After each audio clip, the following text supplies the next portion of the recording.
ងសាខំប្រឹងញញឹមទាំងចិត្តប្រច័ណ្ឌគេគ្រាន់ជាមិត្តធម្មតាមិនមែនមនុស្សសំខាន់ហេតុអ្វីខ្ញុំត្រូវមកខូចចិត្តពេលនេះឃើញគេក្រៀមក្រំខ្ញុំនៅមិនសុំ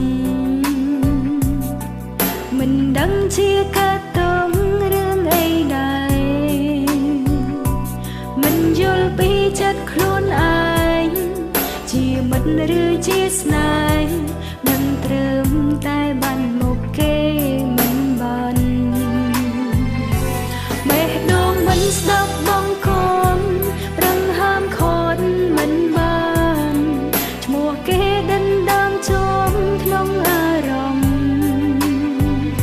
ព្យាយាមឈុំនឹងឈុំកើនព្រោះដឹងថាមិនសើសមដោយសារគេមានគូហើយខ្លាចខ្លួនឯងស្រឡាញ់គេមិនចង់ធ្វើអ្នកទីបីខ្លាចរីងរៃខ្លាចឈឺចាប់ក្រំគ្រារឹតមិនចង់ឃើញគេទៀមទីឆ្លោះគ្នាមិនទៀមទីសុំមិនស្រឡាញ់អូជា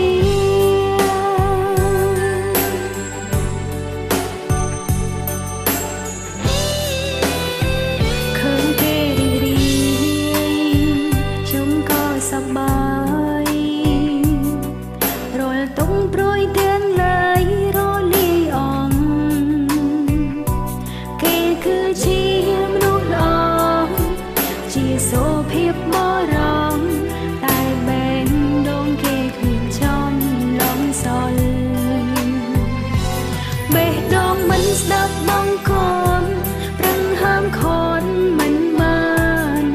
ឈ្មោះគេដណ្ដើមជាប់ក្នុងអារម្មណ៍ព្យាយាមឈុំនឹងឈុំកើនព្រោះដឹងថាមិនសើសមដោយសារគេមានគូរួចទៅហើយខ្លាចខ្លួនឯងស្រឡាញ់គេមិនចង់ធ្វើអ្នកទីបីខ្លាចរីងរៃខ្លាចឈឺចាប់ក្រំគ្រារឹតមិនចង់